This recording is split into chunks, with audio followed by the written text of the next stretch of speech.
हर हर महादेव दोस्तों, आप सभी को स्वागत है फिर से हमारे चैनल में। महादेव की कृपा आप सभी पर सदैव बनी रहे। आशा करती हूँ आप सभी स्वस्थ होंगे। दोस्तों, आज मैं फिर से भगवान भोलेनाथ की एक अद्भुत लीला कथा के साथ आप सभी के बीच में आ गई हूँ। जानिए आप सभी इस कथा में कि कैसे हमारे भगवान भोलेनाथ ने एक गरीब सास बहू पर दया किए और भगवान भोलेनाथ की दया कृपा से उनके घर के सारे दुख दर्द कष्ट दूर हो गए और संतानहीन बहू को भी एक नन्हा मुन्ना बहुत ही सुंदर महादेव की दया से संतान की प्राप्ति हो गई। तो दोस्तों, सच में हमारे भगवान भोलेनाथ बहुत ही महान दयावान है। तो आप सभी इस कथा को पूरा जरूर ही सुनिए। कथा पसंद आए दोस्तों तो प्लीज़ आप सब हमारे वीडियो को लाइक और अपने दोस्तों में शेयर कीजिए, और हमारे चैनल पे नए होंगे तो चैनल को सब्सक्राइब जरूर ही कीजिएगा। तो दोस्तों, एक गरीब बुढ़िया अपनी बहू बेटी के साथ रहा करती थी। वो गरीब के बोझों तले बहुत ही दबी हुई थी, परंतु फिर भी भगवान भोलेनाथ की निरंतर निराधार भक्ति अपने तन मन से किया करती थी। और बुढ़िया के जो बेटे थे उनका नाम रामू था, और रामू दिन भर मजदूरी करके अपने घर परिवार को बहुत ही दयनीय स्थिति से चलाया करते थे। उनका कोई संतान नहीं था और गरीबी के बोझों तले रहने के कारण रामू की जो पत्नी थी वो बहुत ही दुखी रहा करती थी। और अपनी सास को जब भी वो खाने को देती, वो जो कुछ भी उन्हें मिलता वो भगवान भोलेनाथ को आधे हिस्से को भोग लगाती और आधे हिस्से खा लेती, और भोग लगाए हुए भोजन को अन्य गरीबों में जाकर बांट दिया करती थी। और इस दशा को देखकर रामू की पत्नी अपनी सास के प्रति बड़ा ही घृणा और दुखी रहती थी। उसे जो मन में आता अपनी सास को बोल दिया करती थी। समय इसी तरह चल रहा था। प्रतिदिन का सामू के माँ का यही नियम था। सुबह प्रतिदिन भगवान भोलेनाथ की निराधार भक्ति करने के बाद जो भी कुछ उनकी बहू से खाना बना कर देती, उसे आधे हिस्से को भगवान भोलेनाथ के समीप भोग लगाती और आधे हिस्से को खाने के बाद भगवान भोलेनाथ के समीप भोग लगाए हुए जो भी भोजन रखे रहती थी वो गरीबों में जाकर बांट दिया करती थी। एक दिन का बात हुआ कि शामू के सारा दिन काम करने के बावजूद भी उसका कमाई बहुत ही कम होती है और वो बीमार पड़ जाता है। शाम के समय जब सामू की पत्नी जो भी कुछ सामू लेकर आया था उसे खाना बनाने के बाद अपनी सास को ले जाकर देती है। कहती है, माँ जी लीजिए, आज केवल एक ही रोटी खाने पड़ेगा, क्योंकि अब तो वैसे भी जब भी मैं आपको 2 रोटी देती हूँ तो आप एक रोटी को अपने भगवान के भोग लगा देती है और एक ही रोटी खाती हैं। तो आज मैं आपको इसीलिए एक ही रोटी दी हूँ, क्योंकि आज आपके बेटे का कमाई भी बहुत कम हुआ है। आज उतना नहीं हो पाया है कि आपको आज एक ही रोटी खाकर सोने पड़ेगा। तो सामू की माँ कहती है अपनी बहू से कि ठीक है बहू, कोई बात नहीं है। और फिर भोजन को प्रणाम करके और आधी रोटी को भगवान भोलेनाथ के समीप भोग लगा देती है और आधी रोटी को खा लेती है, और भोग लगाए हुए भोजन को फिर से जाकर गरीबों में जाकर दे देती है और प्रणाम करके सो जाती है।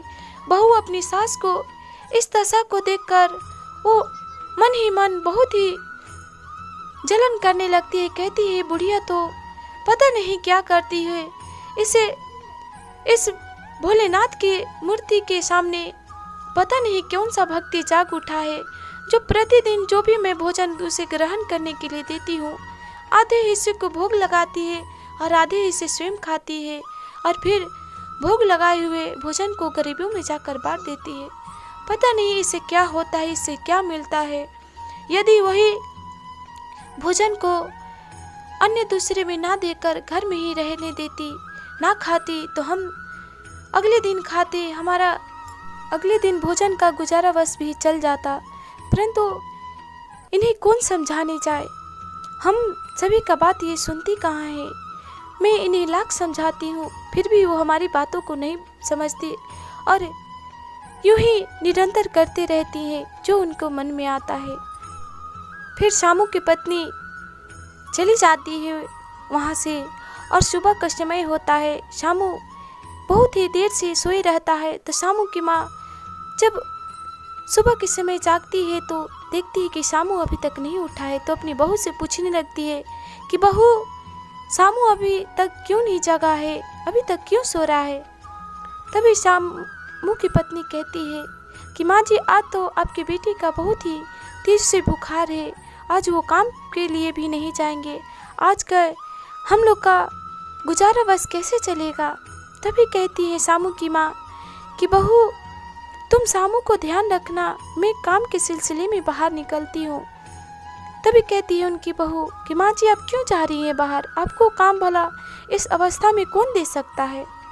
तो नहीं बहू, अगर भोलेनाथ की कृपा होगा तो हमें काम मिल ही जाएगा, और यदि हम काम पे नहीं गए तो आज हमारे भोलेनाथ यूं ही भूखे रह जाएंगे और मैं उनको भोग भी नहीं लगा पाऊंगी।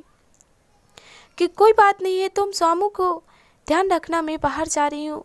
और इतने कहकर शामू की माँ काम की तलाश में अपने घर से बाहर निकल जाती है। जाते जाते रास्ते में उन्हें सेठ का एक दुकान पड़ता है।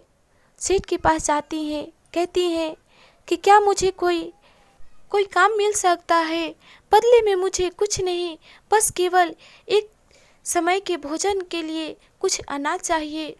तो सेठ कहता है कि नहीं माँ, आपके लिए यहाँ पर कोई काम नहीं है, आपकी अवस्था को देखकर हम अपने इस कार्य में आपको नहीं रख सकते हैं। फिर वहाँ से शामू की माँ चली जाती हैं, काम के तलाश में पूरे गांव को छान मारती हैं, कहीं भी उन्हें काम नहीं मिलता है। रास्ते में चिंतित हुए जा ही रही थी तो उन्हें एक हलवाई का दुकान मिलता है। तो वो उस दुकान पे जाती हैं और वहाँ के नौकरों से पूछती हैं कि क्या यहाँ पर कोई मुझे काम दे सकता है, कुछ हमारे लिए काम मिल सकता है। तभी हलवाई का जो नौकर था वो कहता है कि बूढ़ी माँ, आप यहीं पर बैठिए, हमारे जो मालिक है वो पास के ही नगर में गए हैं, वहाँ पर आज भंडारा है, अगर वहाँ से आते हैं तो मैं आपसे बात करके बताता हूँ कि आपके लिए कुछ काम है कि नहीं। और जो हलवाई जहाँ पर भंडारा था वहाँ पर गया था, जिसको काम के लिए दिया था, वहाँ पर के राजा पूछने लगता है कि अभी तक हमारे घर में भंडारा है और रसोई बनाने वाली कोई भी नहीं आई है, तुमने जिसे ठेका दिया था वो कहाँ है। तभी हलवाई चिंतित हो गया था क्योंकि वो अन्य किसी और को वहाँ पर भोजन बनाने के लिए बोला था, वहाँ पर वो नहीं पहुँच पाती है। फिर वो चिंतित होते हुए अपनी दुकान पर वापस आता है। तभी हलवाई के नौकर उससे बोलने लगते हैं कि मालिक, हमारे दुकान में एक बुढ़िया माँ आकर बैठी है और वो कुछ काम मांग रही है, क्या उनके लिए कोई काम है। तभी वो मालिक हलवाई जो था वो बड़ा ही खुश हो जाता है और फिर शामू की माँ से पूछने लगता है कि माता जी, क्या आप भोजन बना सकती हैं। तो बोली शामू की माँ, हाँ बेटा, मैं भोजन तो बना सकती हूँ, तो चलिए मैं आपके लिए काम देता हूँ। और हलवाई जो था शामू को माँ को राजा के घर ले जाता है। और शामू की माँ वहाँ पर पहुँचने के बाद राजा से कहती हैं कि क्या मुझे यहाँ पर काम मिल सकता है। तभी राजा कहते हैं कि माँ, आप तो इस अवस्था में हैं, मैं आपको कैसे काम दे सकता हूँ, परंतु आज हमारे घर भी भंडारा है और जिसे हम काम करने के लिए बोले थे वो अभी तक नहीं पहुँच पाया है, कि क्या आप प्रसाद बना सकती हैं, भोग लगाने के लिए भोजन बना सकती हैं। तभी कहती है शामू की माँ, हाँ बेटा, मैं इस कार्य को आसानी पूर्वक कर सकती हूँ। तो कहते हैं राजा कि ठीक है। और शामू की माँ बहुत ही लगन से भगवान भोलेनाथ के भंडारा था और प्रसाद को बहुत ही अच्छे से बनाती हैं। भंडारा के बाद सभी लोग प्रसाद को ग्रहण करते हैं। शामू की माँ को बहुत ही सभी लोग तारीफ करते हैं, सभी लोग बहुत ही बधाई देते हैं, बहुत ही खुश होते हैं, कहते हैं कि प्रसाद तो बहुत ही अच्छा है, लगता है स्वयं भगवान का इसमें रस घुला हुआ है, साक्षात महादेव की इसमें कृपा है। तभी राजा बहुत ही खुश हो जाते, सभी प्रजा को इस आनंदमयी तारीफों को सुनकर कहते हैं कि माता, आपने इस भोजन में क्या ऐसा रस को घोल दिया कि जिसके खाने से ही हमारे पूरे प्रजा आनंदमय होंगे। और सभी कोई आपके बधाई दे रहे, कह रहे कि जो कोई भी रसोइया बनाया है वो तो बहुत ही महान है। जैसे लग रहा है स्वयं इसमें भगवान भोलेनाथ का रस घुला हुआ है, जिसे खाकर सभी लोग बहुत ही आनंदमय हो गए हैं। कि माता, आप क्या करती हैं, कैसे इस भोजन को बनाए कि जिसके कारण हमारे पूरे प्रजा भोजन को, प्रसाद को ग्रहण करते ही सभी लोग आनंदमय हो गए। तभी शामू की माँ राजा से कहती हैं कि मैं तो केवल भगवान भोलेनाथ के ही भक्त हूँ और उन्हीं की भक्ति के कारण शायद प्रसाद इतना अच्छा बना है। मैं तो अपने प्रभु में लीन थी और उनके गुणगान करते हुए इतने सारे भोजन को बना पाई। तो भी राजा कहते हैं कि माता, आप सच में धन्य हो, आप पे तो महादेव की कृपा सच में सदैव है, आप बहुत ही करुणा निधान हो।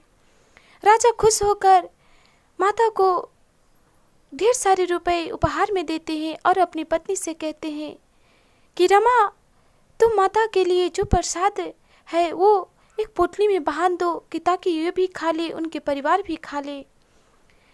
रामू की माँ राजा के व्यवहारों को देखकर बड़ा ही खुश हो जाती है। पैसे को और भोजन को लेकर उसे हलवाई की दुकान पर जाती है। हलवाई के तरफ से भी उन्हें कुछ रुपए मिलते हैं और फिर हलवाई भी कहते हैं कि माँ, आपकी इस प्रशंसा को सुनकर हम भी बहुत प्रसन्न हुए कि सच में आप बहुत ही अच्छे खाना बनाती हैं, कि आपको आज से हर समय काम मिलेगा। जब भी आप यहाँ पर काम के लिए तलाश में आएंगे, आपको काम हम देंगे, आपके लिए काम यहाँ पर हर समय मिलेगा। और कुछ रुपए देता है और उस रुपए को लेकर शामू की माँ अपने घर वापस चली जाती है। जाने के बाद कहती है, बहू लो, ये कुछ रुपए रख दो इसे और ये भोजन को हम रामू को दे दो खाने के लिए और हमें भी दो, हमें भी बहुत ज़ोरों से भूख लगी है। तभी उनकी बहू कहती है कि हाँ माँ जी, सच में आपके महादेव में बहुत ही दया है, उनकी कृपा से आपको तो बहुत रुपए कमाई हो गई और भोजन भी खाने को मिल गया। तभी रामू की माँ कहती है अपनी बहू से, बहू तुम दोनों ही तो मेरे इस जीवन का जीने का आधार हो और तुम्हारे सिवा हमारे इस दुनिया में है कहाँ कोई। इतने भक्ति भाव भोलेनाथ के तुम दोनों के लिए ही तो हम करते हैं ना, कि तुम दोनों अच्छे से रहो। और भोलेनाथ की ही कृपा से तो आज हमारी इतनी अच्छी कमाई हुई है। और पैसे को अपने बेटे को देती है कि लो शामू, तुम्हें राशन की दुकान खोलने के लिए बहुत ही शौक था ना, कि तुम राशन के इन रुपए से दुकान खोल लो। और बहू के कहती है कि बहू बहुत ही जोर से भूख लगी है, हमें खाने के लिए दो। तभी बहू बेटे तीनों जो उनकी माँ भोजन लाई थी उन्हें थाली में लेकर भगवान भोलेनाथ के समीप जाते हैं और अपने हिस्से में से आधे हिस्से भोलेनाथ को भोग लगाते हैं और आधे हिस्से को खाते हैं। खाने के बाद भोग लगाए हुए भोजन को फिर से बहू जाकर गरीबों में बांट देती है और तीनों पूरे परिवार मिलकर भगवान भोलेनाथ के यूं ही निरंतर भक्ति करने लगते हैं, अच्छे से रहने लगते हैं। और शामू भी उन रुपयों से एक छोटा मोटा राशन का दुकान खोल लेता है और उससे कमाई भी अच्छी होने लगती है। उनके घर परिवार की गरीबी चल जाती है। परंतु शामू की पत्नी संतान ना होने के कारण बड़ा ही दुखी रहती, चिंतित रहती। भगवान भोलेनाथ के समीप गुहार लगाती, कहती कि हे प्रभु, आपकी कृपा से हमारे घर में कुछ भी कमी नहीं है, हम लोग बहुत ही अच्छे से हैं, परंतु हमारे घर में एक ही कमी है, वो संतान की कमी है। आप हमारे इस कमी को पूरा कर दीजिए। तभी शामू की माँ ये बातों को सुन लेती है और तभी अपनी बहू से कहती हैं कि बहू, भोलेनाथ का कृपा बहुत ही अपरंपार है कि क्यों ना हम सभी मिलकर अपने घर में पूजा रखवाते हैं और महादेव की दया होगी तो तुम्हारी सुनी गोद जरूर ही भर जाएगी। तभी रामू की पत्नी अपनी सास के कहे अनुसार उनकी बातों को मान लेती है और कुछ दिनों बाद अपने घर में भगवान भोलेनाथ के बहुत ही धूमधाम से पूजा रखवाती है। और पूरे परिवार के साथ भगवान भोलेनाथ के बहुत ही अच्छे से श्रद्धा मन से भक्ति भाव करते हैं, उनका पूजा अर्चना करते हैं। और भगवान भोलेनाथ उनके समस्त परिवार को इस भक्ति को देख रामू के माँ को भगवान भोलेनाथ स्वप्न में साक्षात दर्शन देते हैं और उन्हें कहते हैं कि मैं तुम्हारी भक्ति से प्रसन्न हूँ, क्योंकि तुमने इतनी गरीबी के बोझों तले दबे हुए फिर भी अपने भोजन के आधे हिस्से को खुद न खाकर तुमने हमारे भोग लगाए और भोग लगाए हमारे प्रसाद को तुमने गरीबों में बांटा। मैं तुम्हारी इसी भक्ति से आनंद प्रसन्न हूँ और मैं तुम्हें और तुम्हारे परिवार को सुखी संपत्ति का वरदान देता हूँ।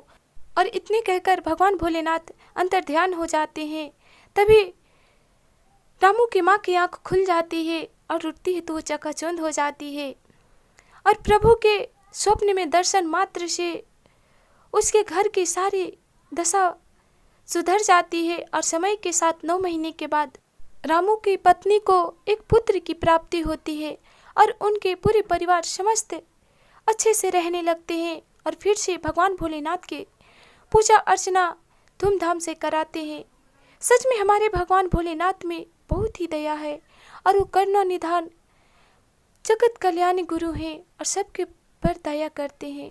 तो हे भोलेनाथ, आपने जैसे उस गरीब माँ पर दया किए, उनकी संकट गरीबी को दूर किए, उनकी बाझिन बहू को पुत्र की प्राप्ति दिए, उसी प्रकार आप हमारे समस्त गुरु भाई बहन जितने भी आपके भक्त हैं उन सभी पर, हमारे पूरे परिवार हम पर आप दया कीजिए प्रभु, और अपना कृपा हम सभी पर सदैव बनाए रखिए। तो आशा करती हूँ दोस्तों आप सभी को आज की हमारी कथा पसंद आई हो। तो प्लीज़ आप सब हमारे कमेंट बॉक्स में भगवान भोलेनाथ के नाम एक बार जरूर ही लिखिएगा। महादेव के नाम लेने से, लिखने से, सुनने से सारे संकट समस्याएं दूर हो जाती है। आप सभी पर भोलेनाथ की कृपा सदैव बनी रहे। आप सभी को हर हर महादेव।